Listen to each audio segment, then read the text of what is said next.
de tipo 2.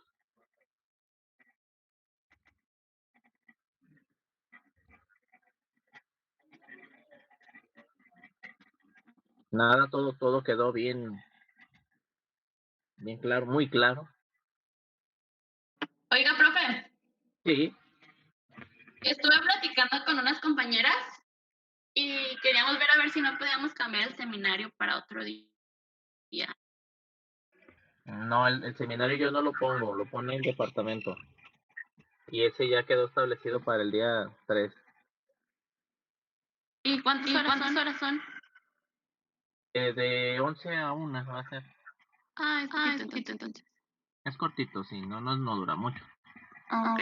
Pero sí, no es posible que lo cambiemos porque, vamos, eso se maneja como departamento. Ya no es nada más de nosotros. Si nosotros lo estuviéramos haciendo, bueno, sería más fácil poder reprogramarlo. Ok, gracias. Bueno, vamos a la reacción de tipo 3. La tipo 3. A esta tradicionalmente se le ha conocido como reacción por hipersensibilidad mediada por inmunocomplejos. ¿Por qué? Porque precisamente esa es la base o el mecanismo base.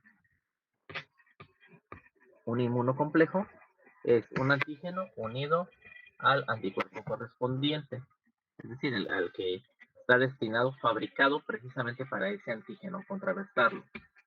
Pero aquí el problema es, recuerden, estamos hablando de reacción, una reacción de autoinmunidad, es decir, se vuelve en contra del organismo.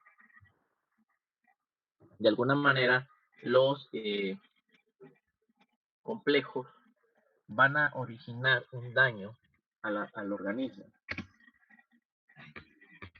Y algo importante, el inmunocomplejo puede formarse en el torrente circulatorio o bien se forma en un tejido,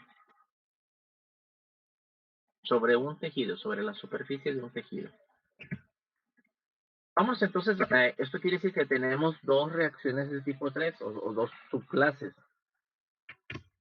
Aquella que es porque el inmunocomplejo se formó en la circulación y la otra es porque se formó en el tejido. Bueno, vamos a ver cómo es esto. Profe, otra En vez el, en, Lili, dígame. Ilene. Ajá. Bueno, una de mis compañeras está pidiendo Adilene. entrada, pero que no. Adilene. Ajá. Fíjate que está raro esto, no me aparece su solicitud.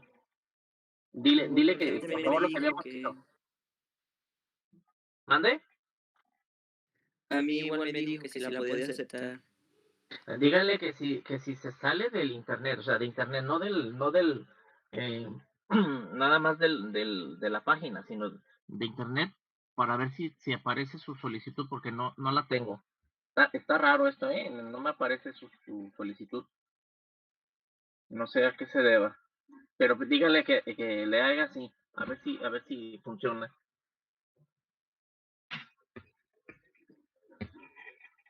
A ver, déjenme checar. Sí, porque no sé cómo moverle yo.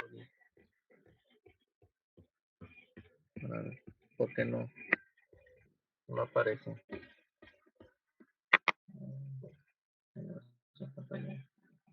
Ver subtítulos. Por favor, pídanle que haga ese procedimiento, porque no me aparece la solicitud. Está raro.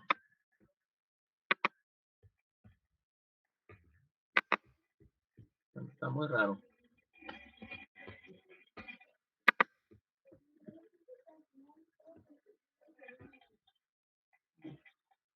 De hecho, no pudiera estar presentando, si me aparece una solicitud, no me la puedo estar brincando.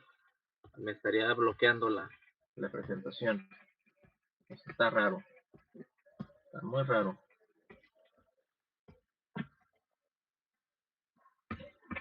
Damos un minutito para ver si se puede unir. De hecho, está fallando mucho ahora internet. Varias veces me ha detenido la sesión. Y también en Moodle me cuesta trabajo entrar, se tarda más. Ha estado fallando. ¿Ya le está intentando? ¿Ya les comunicó? Profe, ya que se va a unir. A ver, oye. A ver, esto no me sale, fíjate. Voy a quitar la presentación. A ver, para ver si nos aparece la solicitud.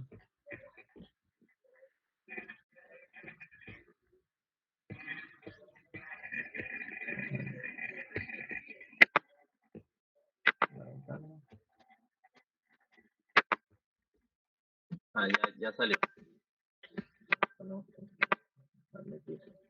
Listo.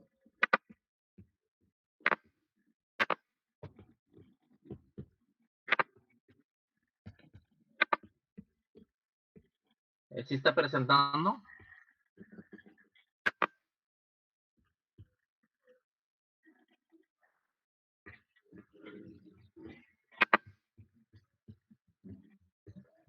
Parece que sí, que se está presentando. Bueno, continuamos.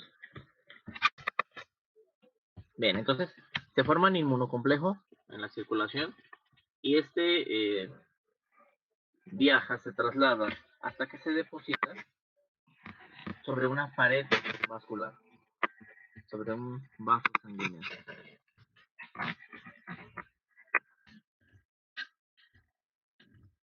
Y fíjense bien, ¿de qué va a depender el depósito del inmunocomplejo? De inicio, de entrada, de su tamaño. Se van a depositar los que tengan un tamaño intermedio. Recuerden que las moléculas pues, tienen un tamaño según los elementos que la compongan. Bueno, los muy pequeños no se depositan y los grandes son fagocitados, pero los de tamaño intermedio sí lo hacen. Ahora, también depende mucho la capacidad del organismo para poder eliminarlos. Esto ya depende de qué tan activo y que sea funcional el sistema fagocítico mononuclear.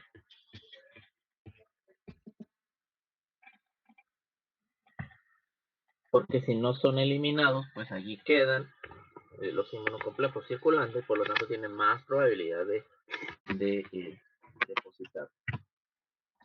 Tiene que ver también con las propiedades físico-químicas. Atención, recuerden, habíamos comentado, muchas de las estructuras tienen una carga eléctrica. En el caso de proteoglucano, tienen cargas negativas.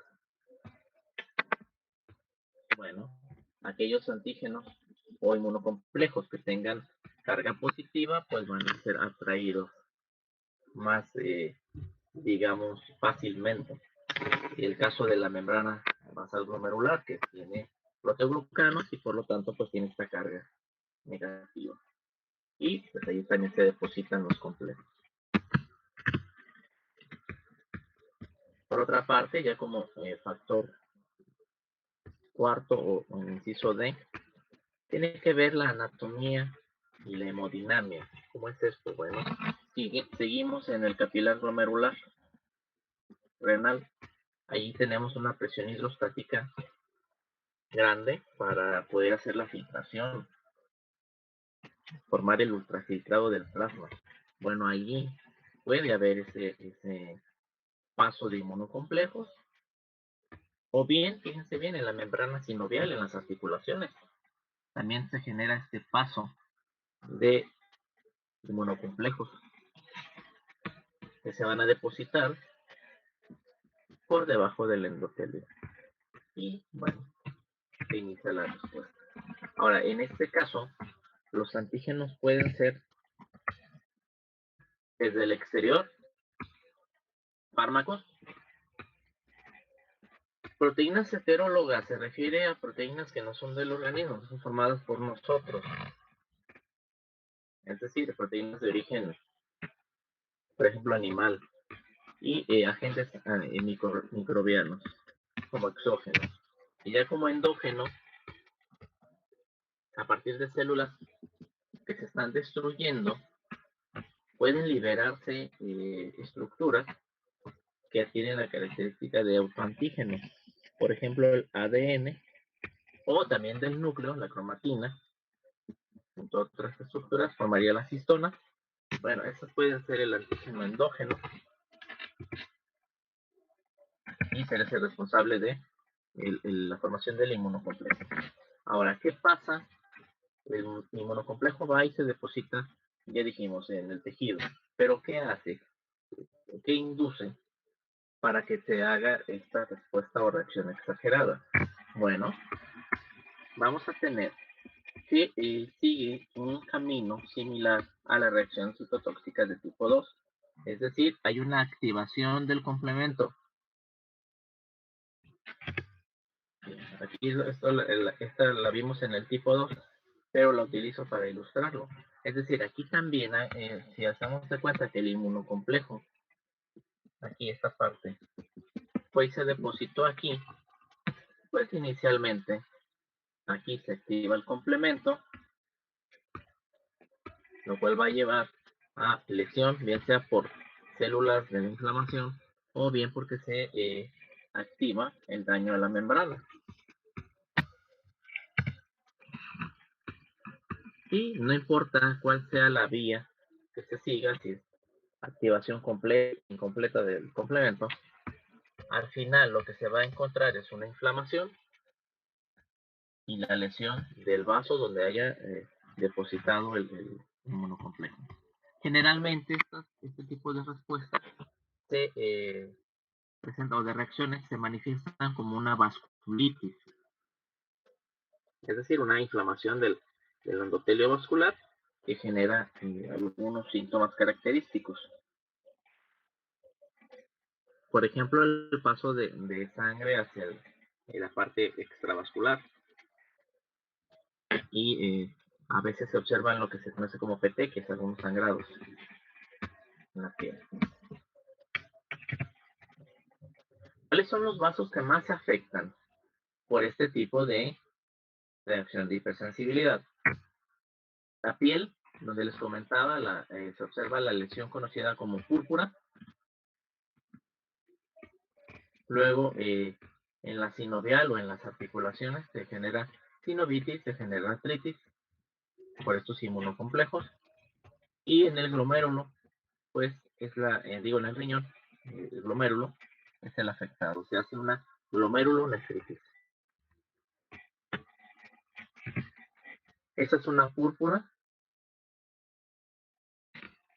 Esas lesiones rojizas, ustedes palpan la piel, se siente elevado los bordes y precisamente es por una vasculitis donde hay salida de material de la sangre hacia la piel, en este caso. Y atención, así la que representa muy bien este tipo de reacción es el lupus eritematoso sistémico. Aquí hay anticuerpos contra muchas estructuras propias del organismo. Se forma el inmunocomplejo y este se deposita, sobre todo en vasos sanguíneos. Por eso genera vasculitis, el lupus. Bien, ya habíamos comentado, bueno, una cosa es que se forman los anticuerpos circulando. ¿Qué pasa con los que se forman sobre el tejido? ¿Cómo se da esto? Bueno, aquí vamos a pensar que de alguna manera el antígeno estuvo circulando, no se unió a un complejo, a un anticuerpo, más bien fue y se depositó al tejido el propio antígeno, y ahí fue donde lo alcanzó el inmunocomplejo. Bueno, puede ser que el antígeno se plantó, se depositó en el tejido, y entonces aquí el anticuerpo ya la encuentra, y ahí in situ se forma el inmunocomplejo, y aquí una fe de ratas, ayer hablaba de esta enfermedad, olviden eso que dije, regístrenlo aquí, esto es de aquí. El estreptococo beta hemolítico, el grupo A, el que hace faringitis.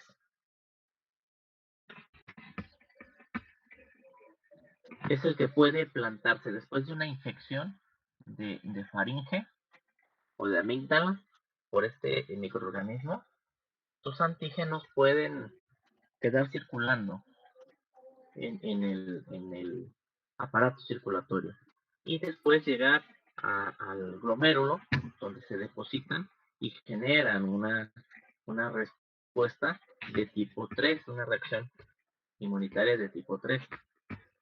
Este es un ejemplo. O bien, habíamos comentado, ADN y donas son las que generan ese depósito, se depositan en el tejido y después dan la respuesta, inducen la respuesta inmune, se activa el complemento. La otra manera, como pueden darse esta formación de inmunocomplejos en el sitio de la lesión, por eso dice in situ, es que de alguna manera se exponga el tejido repetidamente a un antígeno. ¿Por qué? Bueno, ahí va a estar el antígeno, se va a activar la respuesta inflamatoria, pero como sigue llegando antígeno, pues la célula no termina de trabajar, el macrófago, y esto va a generar como un ciclo. Y aquí el antígeno exógeno no llega de la circulación sistémica, llega por otra vía. Lo más común que sea por inhalación. Y es precisamente por esta llegada constante que, bueno, ya ahí se forman los anticuerpos en ese lugar y ahí es donde se unen, en ese tejido se unen al antígeno. Y ya, una vez teniendo el inmunocomplejo, pues lo mismo, se activa el complemento, viene la respuesta inflamatoria y se daña el tejido. Algo más o menos así. Es igual, es el tipo 2, pero aplica para el tipo 3.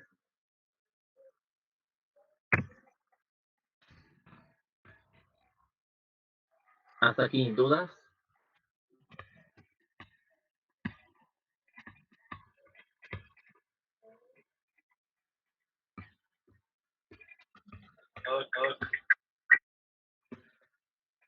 Muy bien, vamos avanzando. Y finalmente reacción de tipo 4.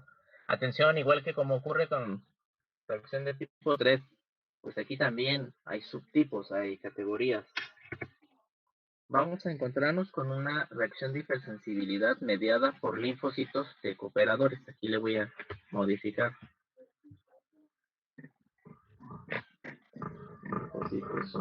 Muy bien. Bueno. Recuerden que en los linfocitos hay linfocitos de cooperadores, hay linfocitos de reguladores, en fin, ya nos hablaron de ellos. Bien, aquí en este caso vamos a tener una reacción que sigue una respuesta, un patrón de respuesta, como dice aquí, mediada por linfocitos T cooperadores, es decir, se secretan citocinas de patrón TH1 como interleucina 2, interferón gamma, aquí es gamma, pero no sé por qué no me aceptó al momento de convertirla a PDF, no me aceptó el símbolo especial. Aquí es gamma. ¿Qué inducen estas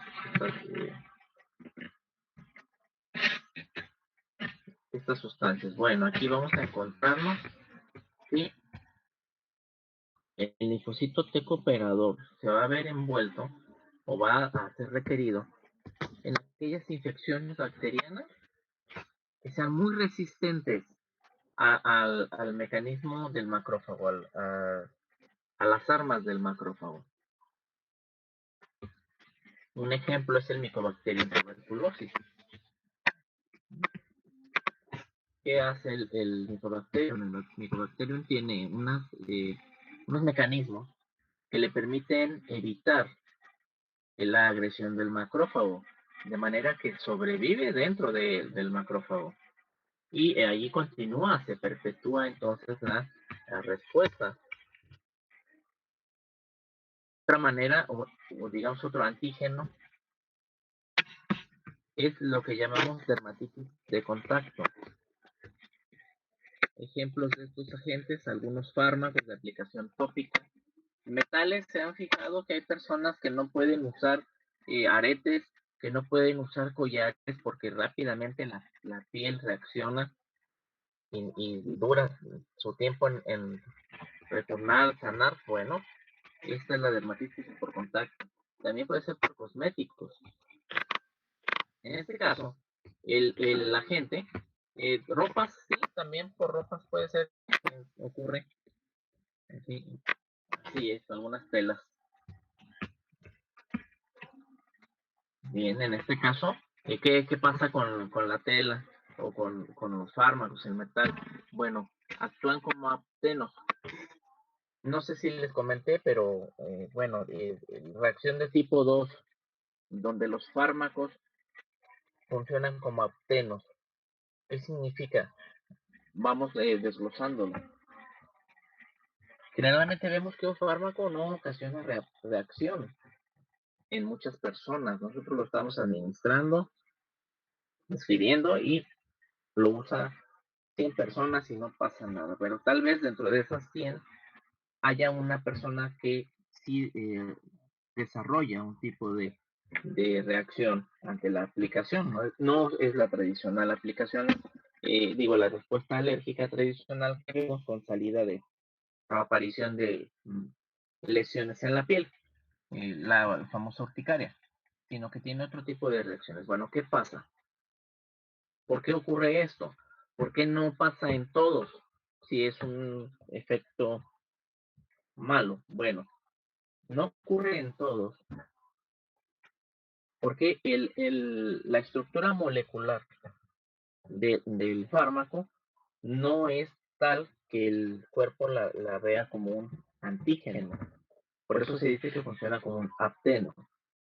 Una partícula que no puede por sí misma, no va a desencadenar una respuesta inmunitaria, pero que unida a ciertas proteínas en este caso el organismo al que se está aplicando, pues ya toma una estructura que parece un antígeno y por lo tanto ya puede activar una respuesta inmunitaria. Por eso es que se habla aquí también de metales, de cosméticos, como si fueran estos, con esa, digamos, característica de apteno. ¿Qué pasa? Bueno, cuando entran a la piel, recuerden que tenemos proteínas también en la piel, en las cuales puede unirse estos compuestos y formar un antígeno.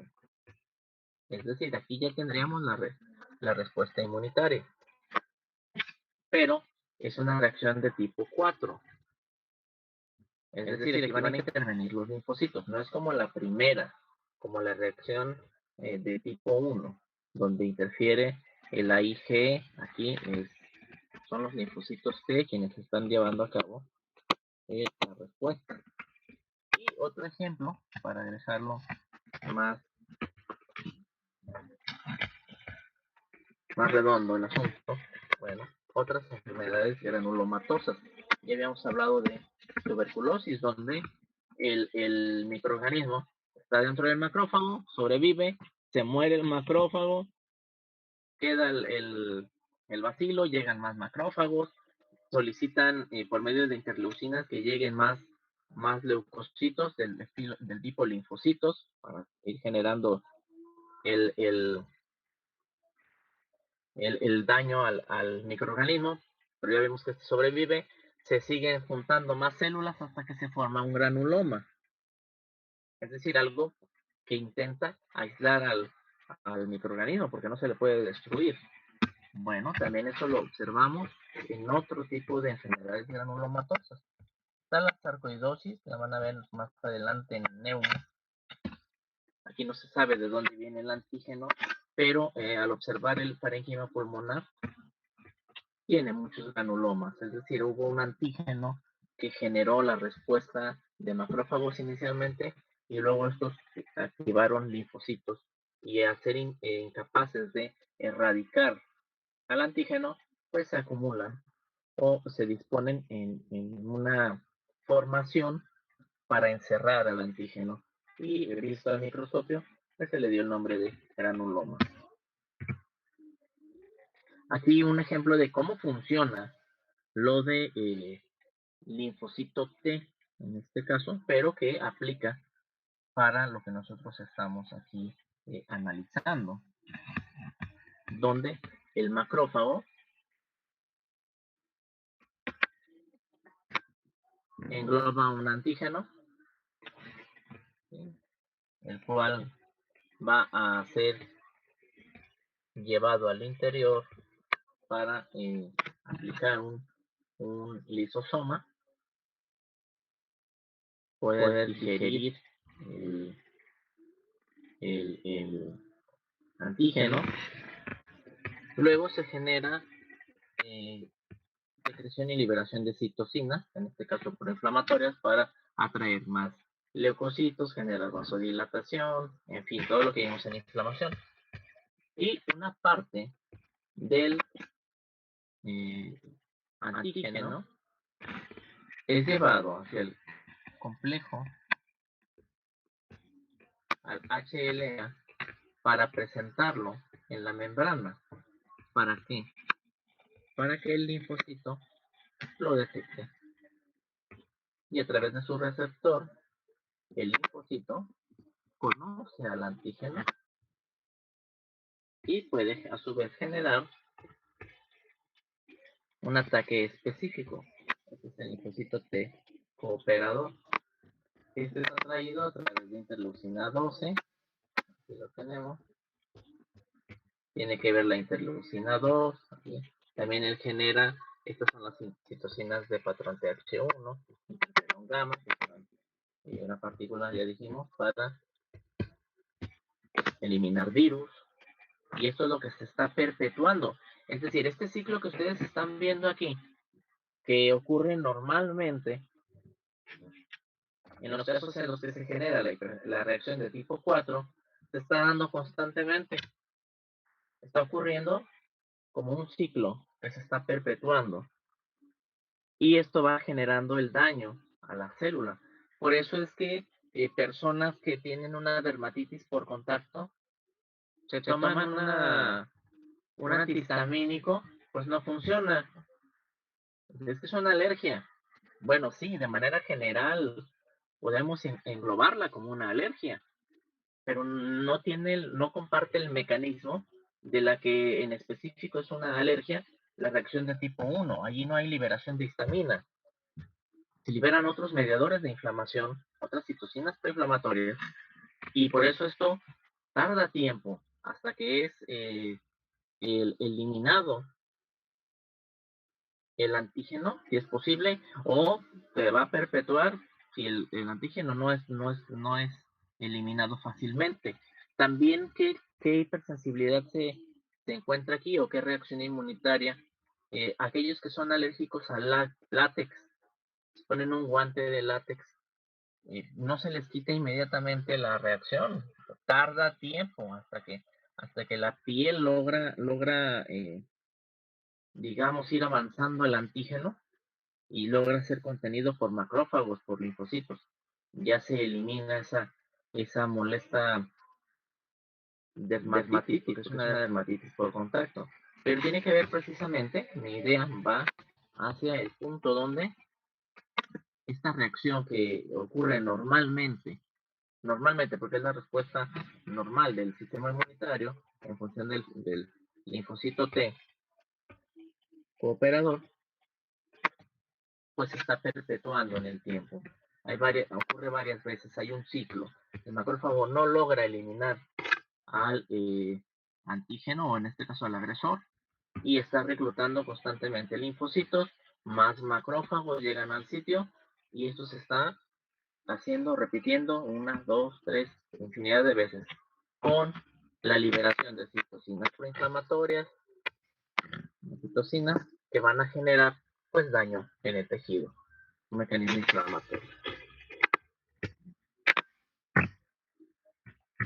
Y la otra forma de reacción de hipersensibilidad de tipo 4 es mediada por linfocitos T, pero ahora citotóxicos, donde esta reacción pues sigue de alguna manera la respuesta normal de la activación del linfocito T, pero que se está perpetuando también, va siguiendo un ciclo.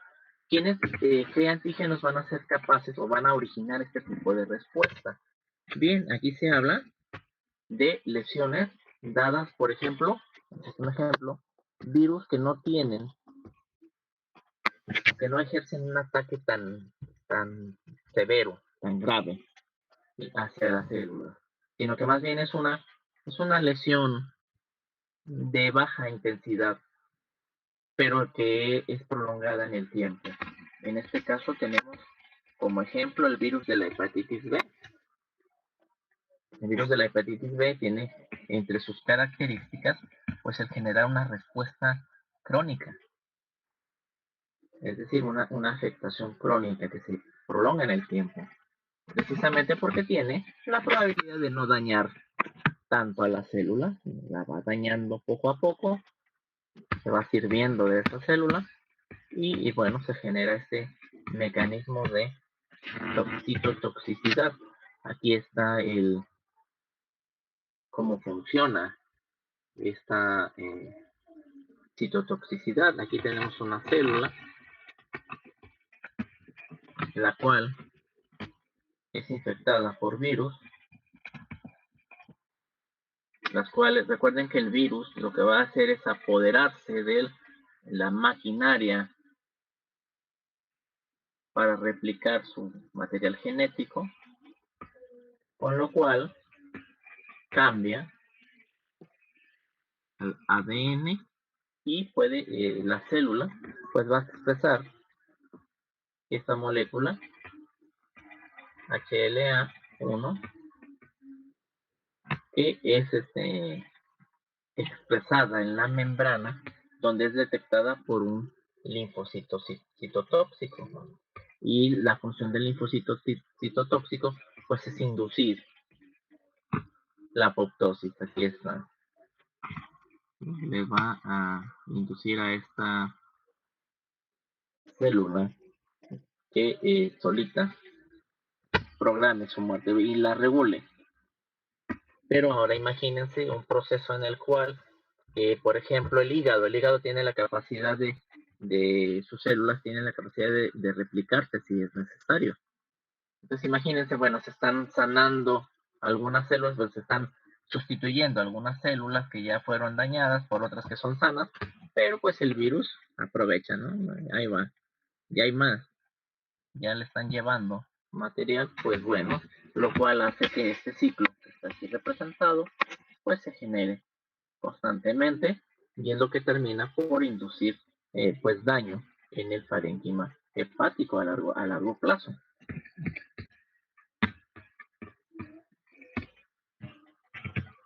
Me parece que es la última. Es la última. Muy bien. Esta es la reacción de tipo 4. Se divide en dos, insisto. Citotóxica y por linfocitos T cooperadores. Tiene cada una su manera de generar el daño. Y pues son todas las reacciones de hipersensibilidad que encontramos. Las más frecuentes, tipo 1, tipo 2, son las que más encontramos. ¿Sí? Pero bueno, también depende del antígeno. Hablando, por ejemplo, de fármacos, los fármacos también pueden inducir una respuesta de tipo 4 o de tipo 3, pero es muy frecuente que generen una reacción de tipo 1, es decir, lo que comúnmente se conoce como alergia o respuesta alérgica. Y por eso es que en la historia clínica es alérgico a algún medicamento o alérgica a algún medicamento y ya se toma nota de qué es lo que ocurre. Ahí hay que ser muy, muy hábiles para, si te dice algo que no apunta a la tradicional alergia, pues ver si hay o hubo una respuesta de tipo 2, tal vez de tipo 3 o 4. Hay que ver y hay que ser hábil en descubrirlo, o si simplemente el paciente está hablando de un efecto adverso y que él ve como alergia. Sí, pero hay que estar siempre despierto en ese sentido o al pendiente. Bien, ¿dudas? No, profe. Bueno, corrijo los errores en la presentación y los subo al espacio. Espero que ya lo hayan podido visitar y ver que está funcionando. Y bueno, sí, madre, sí, dígame. Si han tenido fallas, problemas para poder acceder al poder. No, profe, iba a comentar que sí, yo ya pude descargar varias presentaciones y se ven bien y todo. Ah, perfecto, muy bien. Eso sí está funcionando, está en buenas condiciones. Muchas gracias para que los demás lo tomen en cuenta. Muy bien. Cedemos espacio a... ¿Qué sigue? Ah, sí, ciclo celular. Sí, Ana está norteando. Ciclo celular, por favor. Vayan preparándose, abriendo su presentación. ¿Puedo presentar pantalla? Sí, ya le quité. Debe de haberse quitado la mía, espero. ¿Sí? Okay. Interesante. José Luis, no sé con quién estés de equipo o si te admitieron alguno. Ah, pues te tienen que admitir a un equipo. Chécale, por favor. Ponte en contacto con los compañeros a ver quién tiene menos integrantes si te unes con ellos. Con el equipo que tenga menos integrantes. Trabajas con ellos. Nosotros somos 3, pero pues ya vamos a exponer. Ya, admítanlo para la siguiente, ¿no? O sea, para la siguiente exposición. Ya Sí, ahora pues no, ya no alcanzamos, ya. Ya es. Sí, profe, sin temas.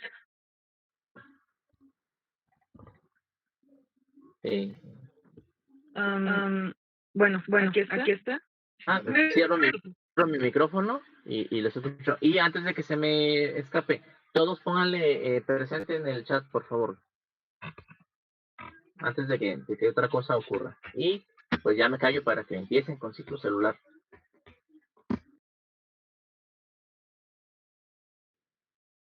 ¿Sí se ve bien o no se ve bien? Es que no sé la verdad. Muy bien, Cris. Muy bien. Sí, Gracias. Cristi. Buenas tardes, compañeros. Nosotros vamos a presentar ciclo celular. Como saben, está conformado este equipo por Enia García, Valentina Santoyo y pues su servidora Cristina Gallegos. ¿Comenzamos?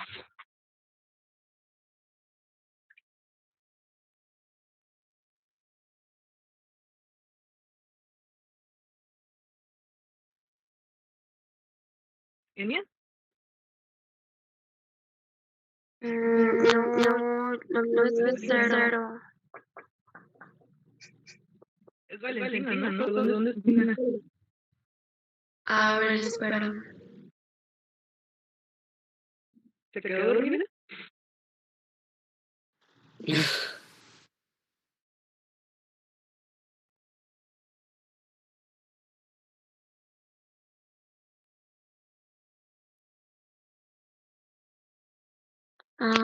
¿Quieres que comience como quiera? Porque pensé que eras tú al principio.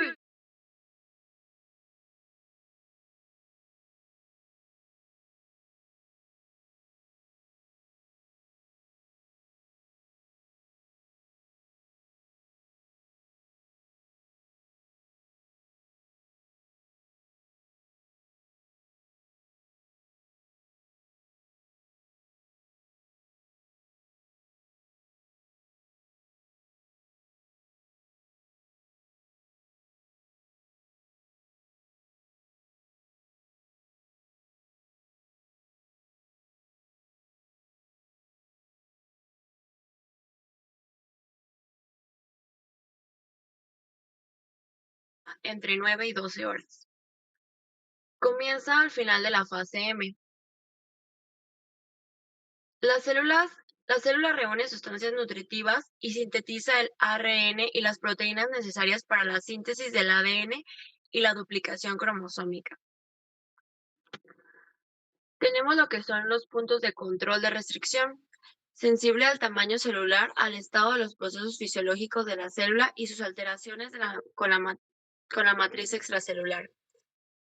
Y el punto de control del daño del ADN en las fases G, que verifica la integridad del ADN recién duplicado. Sobre estos puntos de control de control de restricción y control de daño, les voy a hablar más adelante sobre qué proteínas, sobre qué complejo de proteínas vamos a estar utilizando para que la célula tenga un buen desarrollo o una buena pauta entre un ciclo y otro. La que sigue, Gris.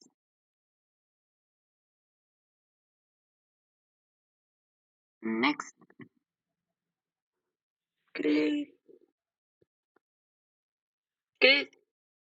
Perdón. Ya lo confirmó, profe. Bueno, listo. Ok. Continuamos con la fase S. No, una antes ya te brinco, creo. O no sé. No, sí, entonces íbamos con G1. Disculpen. Ok. Es que se brincó dos. Ah, dice Valentina que ya volvió. Muy Que bien, sigue con la fase que... muy bien. Valentina les va a continuar. Gracias por su atención. Sí, una disculpa, es que sí estaba aquí, pero como que no sé, tenía problemas con la conexión.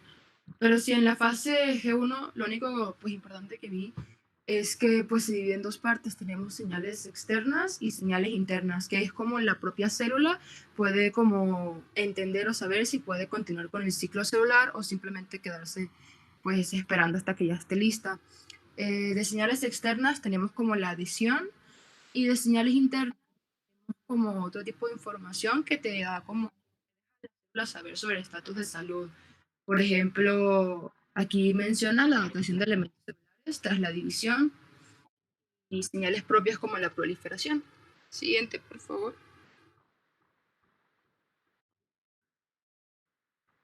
Gracias. Y aquí de la fase S, pues tiene una duración de 7.5 a 10 horas. El ADN es duplicado y se forman nuevas cromátides que se tornan obvias en la profase o metafase de la división mitótica. La duplicación cromosómica se inicia en diferentes sitios llamados replicones a lo largo del ADN cromosómico, como pues esto ya lo vimos más bien en clase de genética. Y pues lo último que quería mencionar es que hay un punto de control de daño del ADN en esta fase, que es la fase S por síntesis. Y ya mi compañera Enya como que nos va a explicar un poquito más de ese punto de control, pero solo para darles una idea, se monitoriza la calidad de la duplicación del ADN en esta fase. Y pues ya, muchas gracias.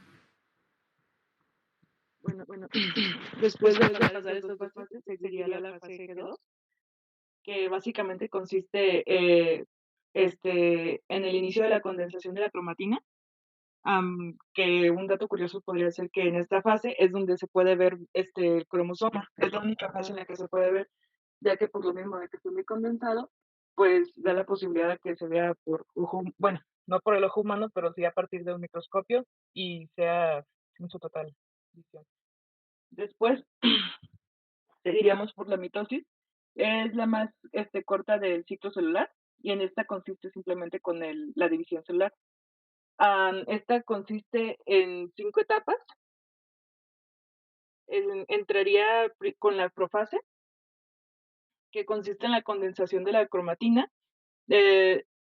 Lo mismo, es muy similar, no es similar, pero contiene como está muy cerca de la fase G2, se puede decir que comparte una característica acerca de ello.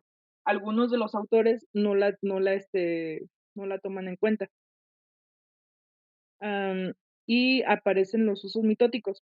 Después sigue la prometafase, que comienzan a romper la membrana. Luego los cromosomas se dividen y migran hacia pues los lados de la célula, por así decirlo. Básicamente pues lo describen como la migración hacia el plano ecuatorial, pero es básicamente que se dividan en mitad y mitad. Después seguiría la metafase, es la alineación de los cromosomas aún juntos, y pues básicamente sería eso. Después la anafase, que aquí es donde hay donde existe la división de los cromosomas, como sabemos, es a partir, desde los centrómeros, y pues es como si los jalaran, como al tomarlos de ahí, los jalan hacia los polos, y pues de ahí empieza la independencia de los mismos cromosomas para crear diferentes pues las células. Y por último tenemos a la telofase, que comienza con con la descondensación del cromosoma y la delimitación de la membrana nuclear. Esto ya pues básicamente sería la separación de las dos células, y para quedar la célula madre y célula hija, perdón, para quedar dos células hijas, en donde tienen la misma cantidad de material genético y y ya están pues descondensados para poder seguir la siguiente fase. Ok, el tema siguiente es fase G0 o fase de quiesencia.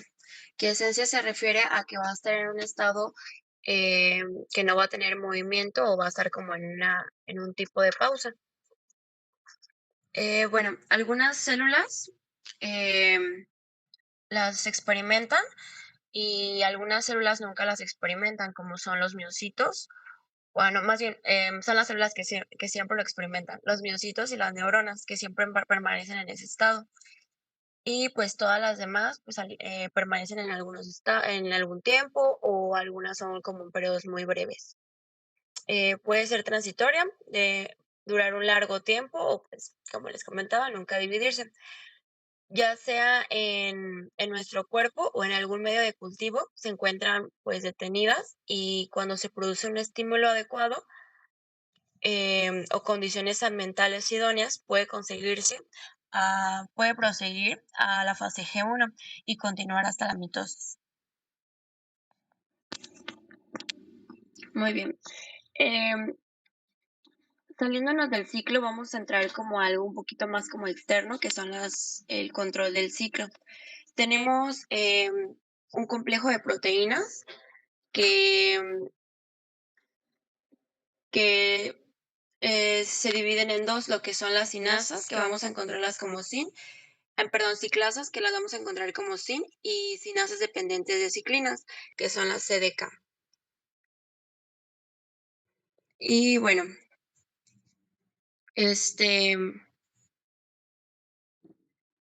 cada uno actúa en cada una de las etapas y pues permite el avance del ciclo o que se mantenga pausado. Ahí ¿Puedes regresar tantito, Chris? Ay, perdón. Ok, bueno, les voy a describir qué es lo que, cómo es que trabaja la cinasa.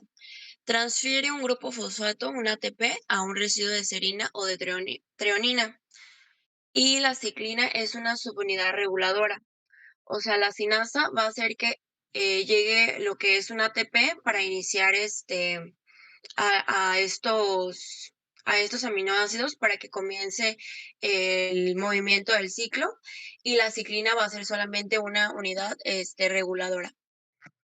Y bueno, tenemos que tener en cuenta que cuando la concentración de ciclina es baja, la cinasa se encuentra inactiva. Entonces, si cinasa hay poquita, la ciclina va a permanecer sin movimiento. Pero si la concentración de ciclina se eleva, la cinasa se activa y la célula avanza dentro del ciclo celular. Muy bien, ahora sí la que sigue.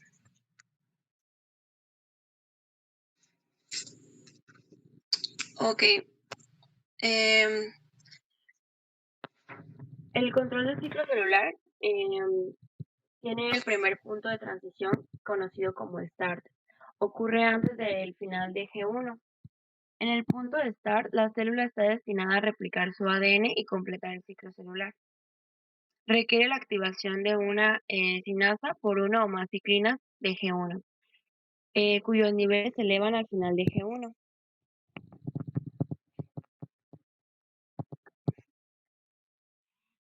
La que sigue. Ok, control del ciclo celular. Ciclinas mitóticas, necesarias para el paso de G2. Factor de promotor de la mitosis. Es un grupo diferente de ciclinas mitóticas, que fosforilan los sustratos necesarios para el inicio de la mitosis. En la caída de la concentración de las ciclinas mitóticas da como resultado que se pueda realizar la salida de la mitosis y el regreso a G1.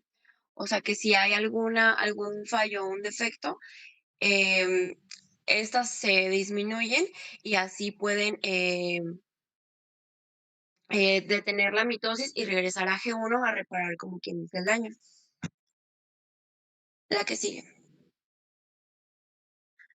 Bueno, tenemos lo que son los puntos de revisión o checkpoints, que son un mecanismo que detienen la progresión del ciclo celular en caso de que el DNA se encuentre dañado o en procesos que no se lleven de una manera correcta.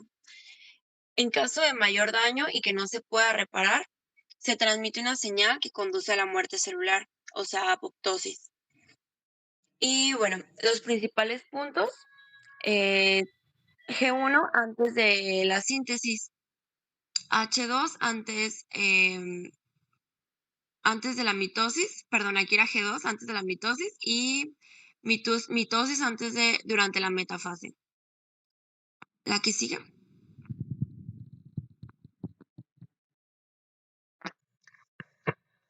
Bueno, les voy a explicar un poquito lo que es este ciclo. Bueno, se presentan 3 puntos en los que se controlan. Dicho control está regido por los complejos ciclina-sinasa, propios de cada etapa. En G1 inicial tenemos la CDK que tiene actividad baja, mientras que CDK4 y CDK6 se acoplan a las ciclinas D, que tenemos a las ciclinas D1, D2 y D3. El principal sustrato de esta CDK es la proteína reguladora de RB, que más adelante se las comentaré. Y bueno, cuya fosforilación induce la transcripción, cuya fosforilación induce la transcripción de varios genes que participan en la replicación. El paso de la fase G1 a S, a síntesis, es impulsada por CDK2, unida a una ciclina E o a ciclina A. En la transición de G2 a M participa la ciclina A y CDK1, además de los complejos de la ciclina B1 y CDK1. La que sigue. Bueno, tenemos las dos principales proteínas de los checkpoints, que es ATM y ATR, y son capaces de unirse al DNA dañado. Bueno, la ATM es el principal mediador de la respuesta a las rupturas de ambas cadenas. Y el ATR está en respuesta al daño contra la luz violeta. Unidas fosforilan una variedad de proteínas de puntos de revisión del ciclo celular. La que sigue. Y bueno, tenemos también las proteínas supresoras de tumores, que es el RB y P53. La RB detiene la célula en fase G1 e impide la entrada a la fase S y evita que se asocie a secuencias potenciadoras en sus genes blanco. Se desprende el factor de elongación 2 y permite la síntesis de DNA. La P53 regula la fase G. Las lesiones del DNA fosforilan, estabilizan y la activan. Estimulan a la proteína 21 que detiene la progresión del ciclo para prepararlo. Y bueno, si es irreparable, la que induce la apoptosis es la P53. La que sigue.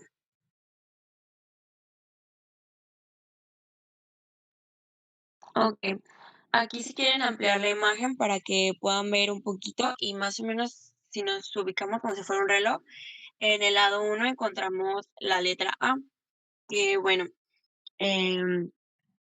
pues aquí nos va a mostrar las 3 principales vías que controlan el progreso del ciclo celular.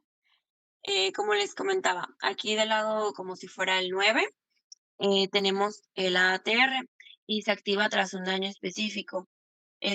Va también a fosforilar y activar la sinasa en un punto de revisión, que es el check 1, y fosforila y desactiva la fosfatasa CDC25. Y pues la cual se va a unir a la proteína adoptadora en el citoplasma, que es la que está afuera del círculo o afuera pues de la célula. Y bueno, esta impide su traslado al núcleo, lo que deja al CDK en su estado inactivo. En la vía B, que es la que está arriba, como si fueran las 12, está la vía de la activación de ATM.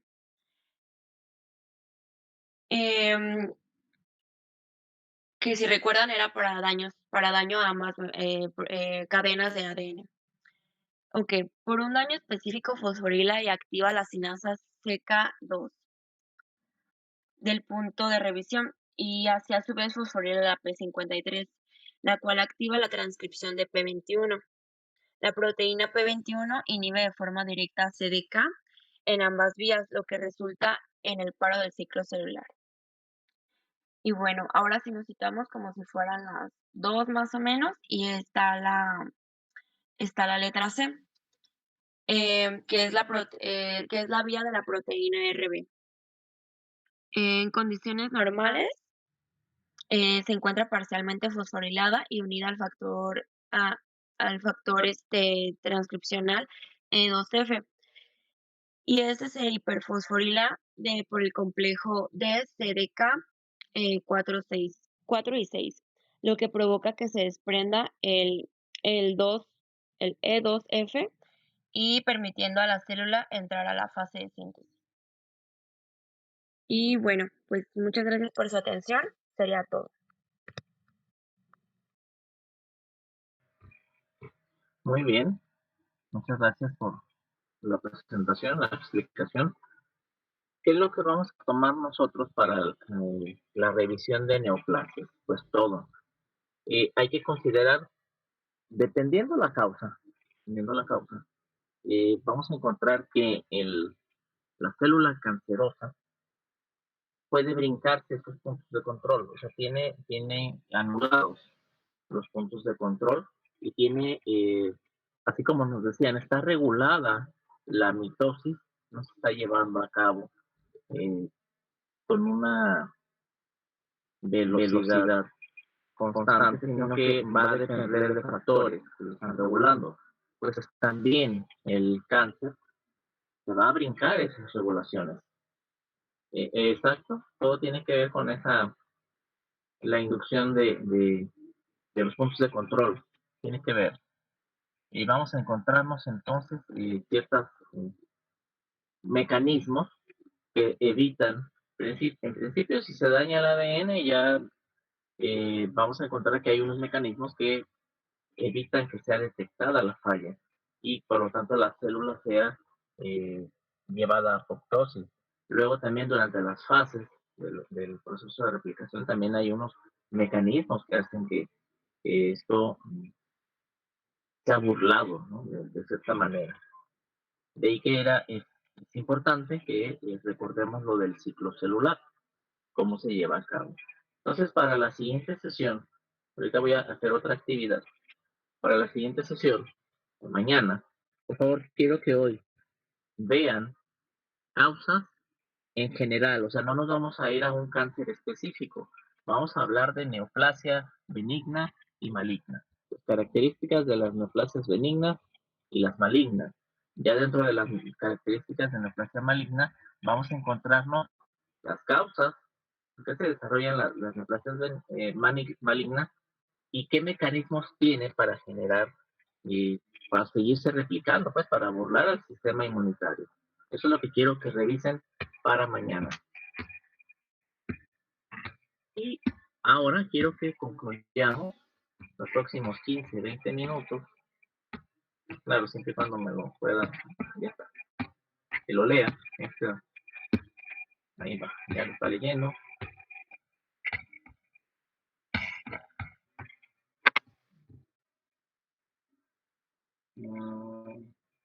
Ahí va.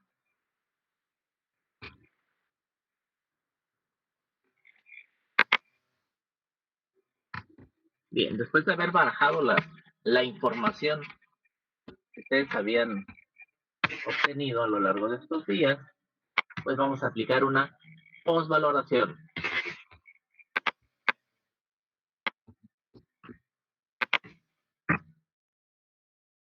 Bien, tenemos un caso. Observemos. Dice 32 años, varón, 32 años, que acude a la clínica de alergia porque tiene síntomas de rinitis alérgica o fiebre del heno. ¿Cuáles son las molestias? Tiene comezón en la nariz, en la mucosa, el prurito nasal, tiene congestión nasal, en ocasiones tiene secreción acuosa, profusa, hialina, en estos casos hay estornudos y también tiene molestias en la conjuntiva del ojo, por eso dice irritación oftálmica. Tiene una rinitis alérgica. La exploración física, fíjense bien, encontramos que está edematizada la mucosa nasal y que tiene eritema en conjuntivas, es decir, están enrojecidas. Y el paciente dice que esto le pasa cada otoño. Por cierto, pues ya le va a pasar, porque ya estamos en otoño, ya entró el otoño. Le va a ocurrir esto. ¿Cuál sería el mecanismo inmunitario o los mecanismos inmunitarios que están generando los síntomas en este paciente? ¿Alguien voluntariamente que guste explicarlo? ¿Cuál fue la pregunta, profe? Ahí está proyectada. Esa es la pregunta. Al recibir un cuerpo extraño, los eosinófilos llegan y empiezan a tratar de atacarlo, habiendo una hinchazón o un edema. Muy bien, están. Mande. Muy bien. Pues primero las características que el paciente presenta serían reacciones de tipo 1 y pues el antígeno estaría provocando la síntesis de IgE, que es lo que provocaría con todas las manifestaciones que presenta. Muy bien, entonces el mecanismo inmunitario podríamos resumirlo en reacción de tipo 1, donde hay una mediación de inmunoglobulina E. Y por eso es estacional, exactamente. Quiere decir que mientras esté el antígeno, si no está, no se va a producir. Y ahí la clave. Entonces sí sería mediada por IgE o reacción de tipo 1, donde a fin de cuentas se activan los mastocitos, está el linfocito B secretando inmunoglobulina E, se activa el mastocito y este atrae eosinófilos que van a dar esta respuesta pues vasodilatadora a fin de cuentas. ¿Y qué tipo de prueba diagnóstica pudiéramos utilizar? ¿Qué se les ocurre?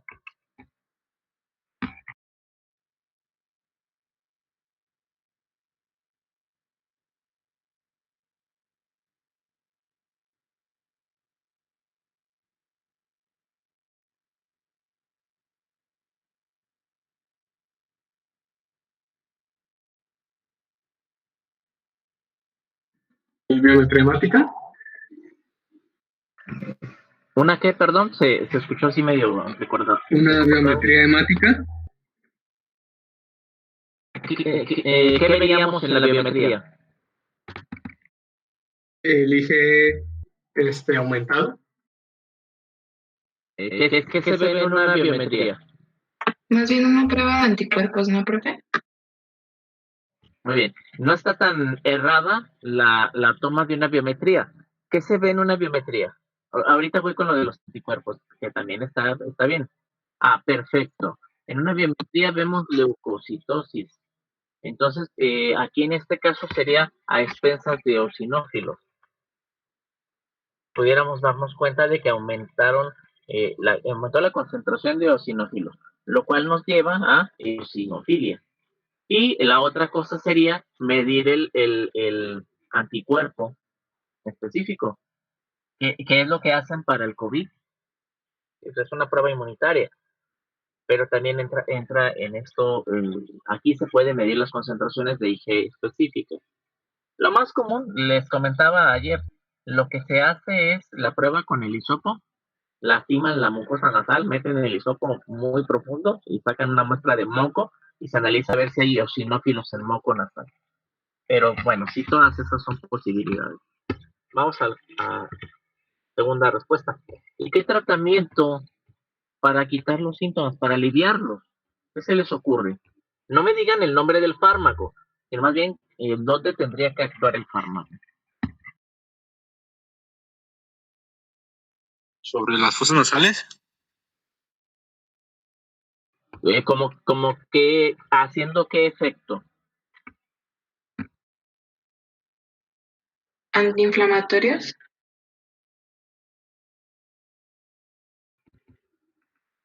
Puede ser, pero ¿están implicadas las prostaglandinas? Podría ser inhibiendo como las citocinas que se están generando por medio de los eosinófilos. Puede ser también.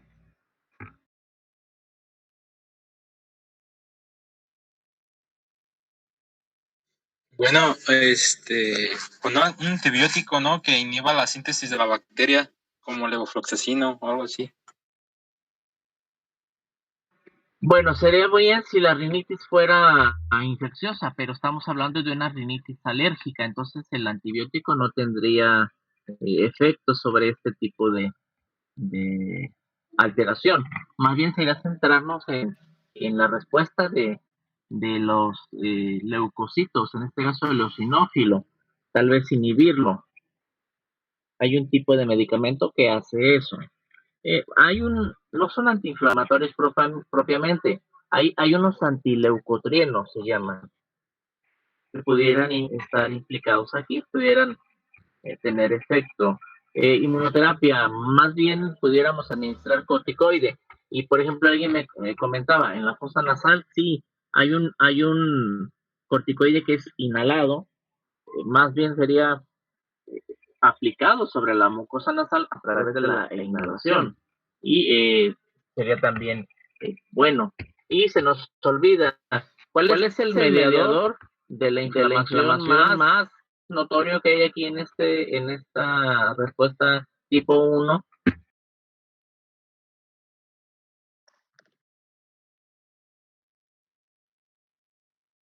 ¿Cómo?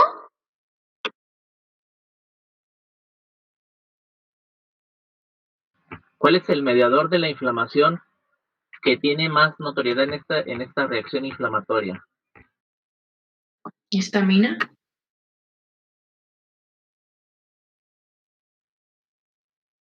Muy bien, entonces, ¿qué podríamos dar? Antihistamínicos. El efecto del fármaco que buscamos. Pues muy bien.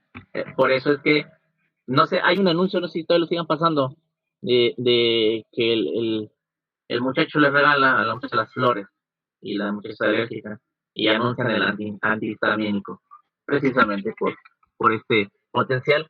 Es decir, aquí lo que quiero que quede en claro no es el medicamento que vamos a dar, sino que conociendo el proceso fisiopatológico, pues podemos saber qué dar. Ya es más fácil.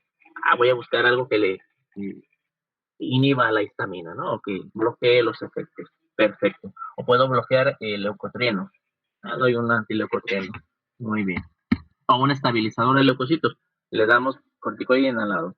Bueno, bien. Olvidamos el caso. Ya el caso bórrenlo de sus mentes. Pregunto, ¿qué es anafilaxia?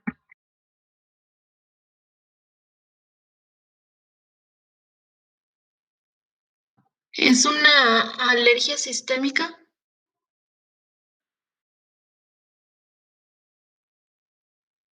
Muy bien, vamos a definirlo como alergia sistémica. ¿En qué reacción la vamos a encontrar? ¿A qué tipo de reacción pertenece? Reacción tipo 1. Muy bien, es la reacción tipo 1. Hay libros que dicen que la anafilaxia es una alergia exagerada, ¿eh?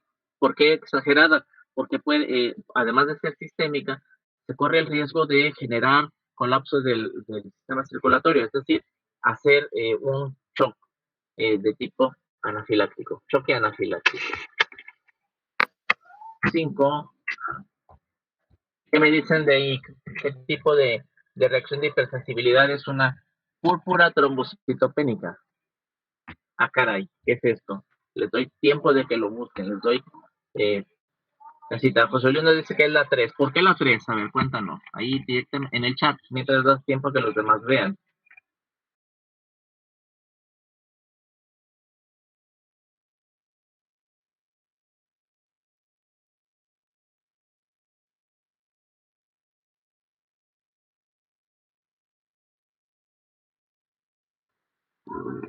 Bueno, está bien, te lo admito como respuesta, pero en un examen no sería válido. Más bien, busquemos qué es la púrpura. Sí, perdón, te escucho.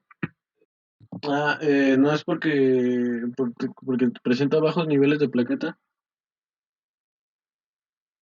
Bueno, de entrada, el término trombocitopenia nos habla de eso. Muy bien, vamos bien.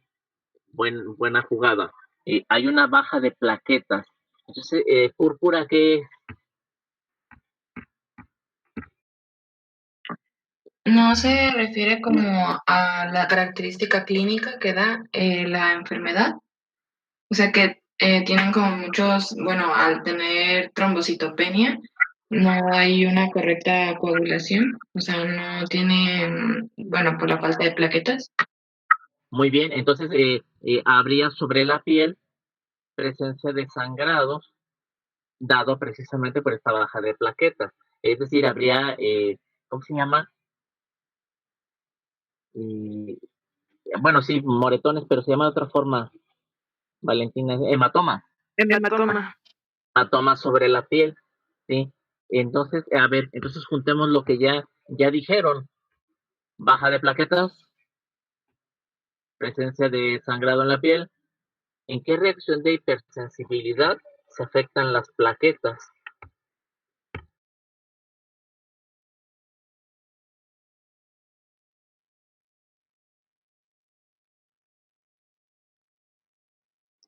¿Podría ser en una leucemia? No, perdón. ¿O cómo? No entendí bien la pregunta, creo. Bueno, la leucemia no es una reacción de hipersensibilidad, más bien es una neoplasia, pero puede ocurrir sangrados. Y acá nos van poniendo hipersensibilidad de tipo 2, es una enfermedad autoinmune, si estoy de acuerdo, pero la reacción específica sería el tipo 2. Y Alma, en el lupus hay vasculitis, este es tipo 3. Aquí la afectación es hacia las plaquetas, se pierden las plaquetas. Y habíamos dicho que es la tipo 2. ¿Qué subtipo, qué variedad?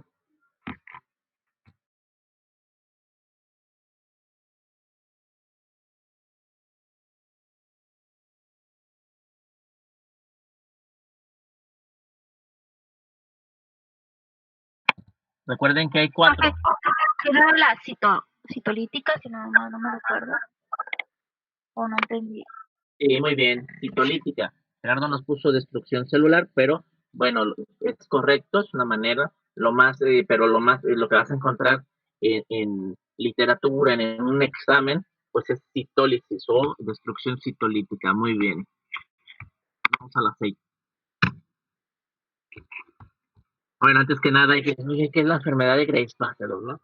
Es una afectación tiroidea donde el parénquima produce muchas eh, hormonas tiroideas, porque está siendo sobreestimulado por esta respuesta inmunitaria. ¿Recuerdan en cuál dijimos? ¿Tipo 2? Sí, tipo 2. ¿De qué variante?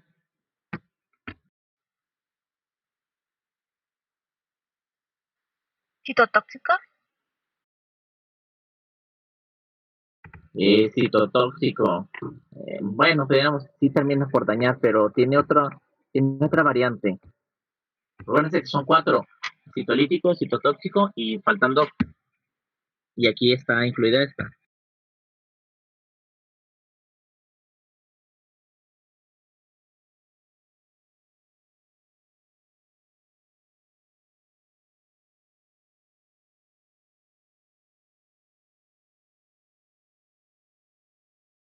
Doctor, ¿podría repetir lo que sucede en la enfermedad, por favor?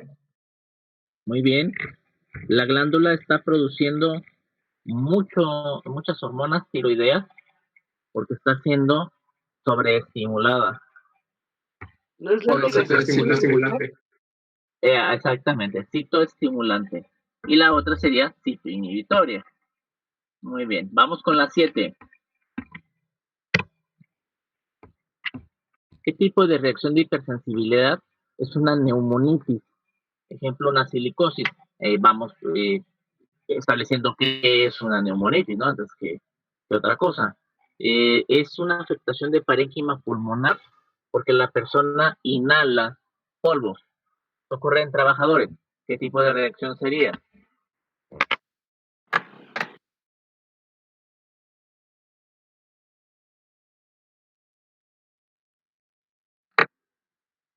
¿Uno? Bueno, en la 1 dijimos que hay una exposición al alergeno, pero aquí está inhalando constantemente el antígeno. ¿Cuál sería?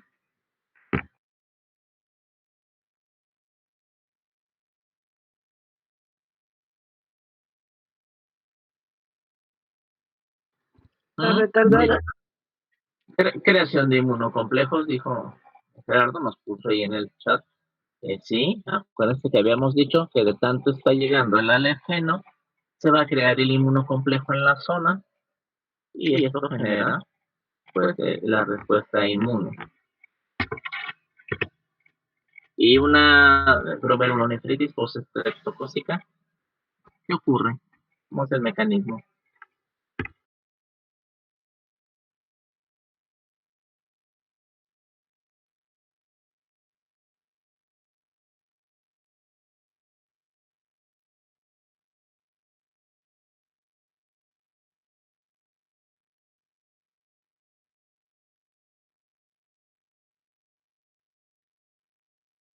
¿Tres? Variante. Recuerden que hay dos variantes. ¿Cómo sería este?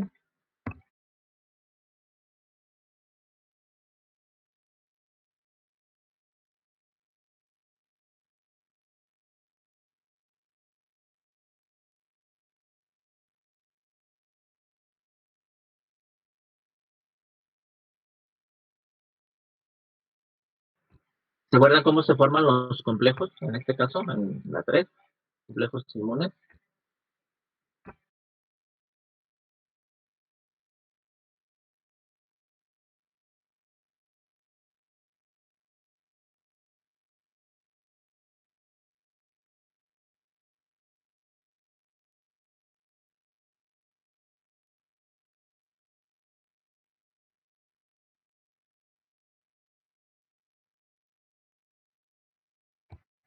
Recuerden, depósito de inmunocomplejos o complejos, formación de complejos in situ, lo cual corresponde glomerulonefritis post-estreptocócica.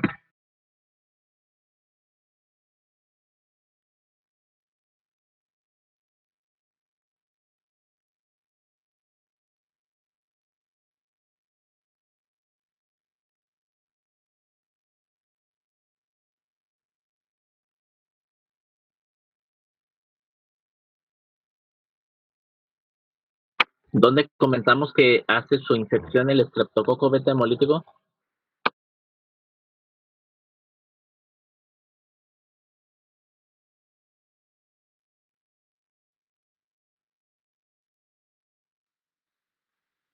Profe, ¿no sería la vascular o...?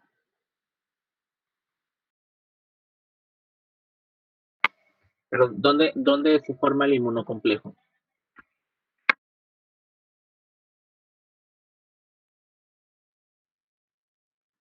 En este caso en el tejido, ¿no? O sea, in situ. Son las vías aéreas, ¿no? No, se escuchó con mucho eco la voz. No entendí muy bien. Si me lo repiten, por favor. Preguntó que dónde se formaba o dónde se coloniza la beta hemolítica. Bien, ¿dónde hace su infección la beta hemolítica? En la mucosa de la vía respiratoria. Faringoamigdalitis. Y estamos hablando del glomérulo. ¿Esto dónde es? En el riñón. ¿Cómo llega hasta allá por la diseminación. Es decir, el antígeno entonces se deposita en el tejido, no es el inmunocomplejo, sino que es el antígeno, el se siembra ahí. Y luego ocurre la inflamación. ¿Por qué? Porque el anticuerpo le detecta y ahí se forma el inmunocomplejo. Y por lo tanto se crea la respuesta de reacción inmunitaria. Por eso se hablaba de una afectación vascular, estoy de acuerdo, en el capilar glomerular, pero siempre y cuando el antígeno haya viajado ahí y se forma in situ el complejo inmune. El tipo 3. ¿Qué tipo de reacción es la miastenia gravis?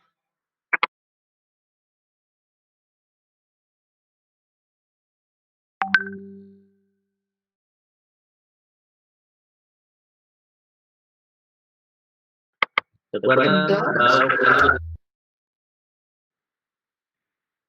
La 2, muy bien. ¿De qué variante? Citotóxica, o sea, No está catalogada como citotóxica. Tiene otra variante. unión del antígeno, o sea, se une al antígeno presente con la superficie o sea, como lo mencionábamos ahorita, ¿no? Que une directamente del antígeno hacia el tejido que va a dañar. Bien, aquí hay que tomar en cuenta que, dice José Luis, anticuerpos contra el receptor. Muy bien, entonces sería, muy bien, dice Gerardo, citoinhibitoria.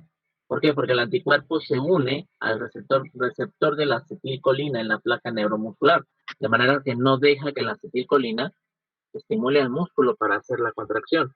Por eso se denomina citoinhibitoria. Vamos a la 9. Ah, caray. Analicemos esa pregunta. En las reacciones de hipersensibilidad tipo 2, estamos hablando de la reacción donde se forma IgG e IgM. ¿Qué consecuencia hay tras la activación incompleta del complemento?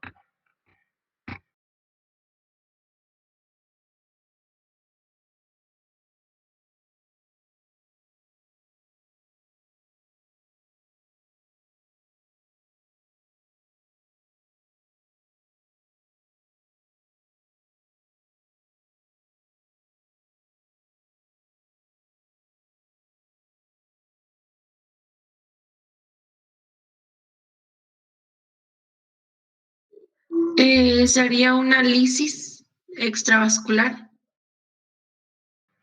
Muy bien, vamos a decirlo, vamos a dar la respuesta larga. Es decir, se activa de manera incompleta, con lo cual los macrófagos son los que se encargan de fagocitar al eritrocito cuando pasa por el vaso con B de barco y Z dijimos, y a través de sus capilares esplénicos pasa por el tejido y los macrófagos le van fagocitando pedacitos y ocurre lisis extravascular. Muy bien. Y pregunta 10. ¿Qué tienen?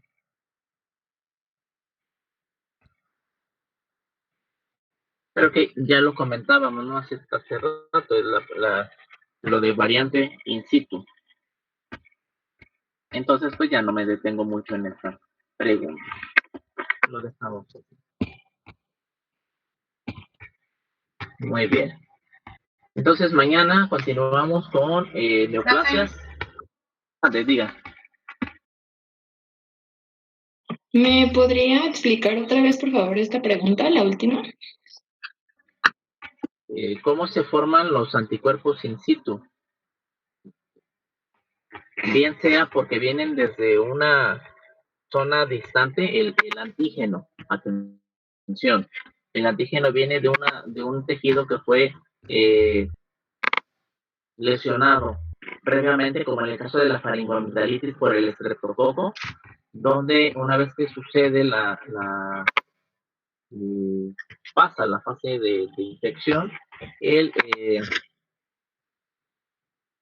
los productos de la degradación bacteriana pueden circular a través del la sangre y pueden llegar al tejido, en este caso glomerular, que sería el antígeno, y luego ya llega el anticuerpo específico, y ahí se une ese antígeno y se crea el inmunocomplejo que induce la respuesta inmunitaria, activa el complemento. Esa es una variante. La otra variante sería lo que se comentaba con la neumonitis. El antígeno está entrando constantemente al cuerpo vía inhalatoria hasta que se genera entonces allí una respuesta de linfocitos B para producir el antígeno específico, porque esa es la zona donde está entrando. Y entonces ahí, al entrar el antígeno, pues se une a su complejo, a su anticuerpo, perdón, y forman el complejo inmune o inmunitario. Y ahí tendríamos la otra variante. Esas son las dos variantes, nada más. Por eso ya no me detuve gran cosa ahí. Porque ya habíamos explicado la pero estuvo bien. Nos faltó la otra variante. Entenderla muy bien. Entonces, más dudas de esto de inmunocomplejos, de reacciones de inmunidad.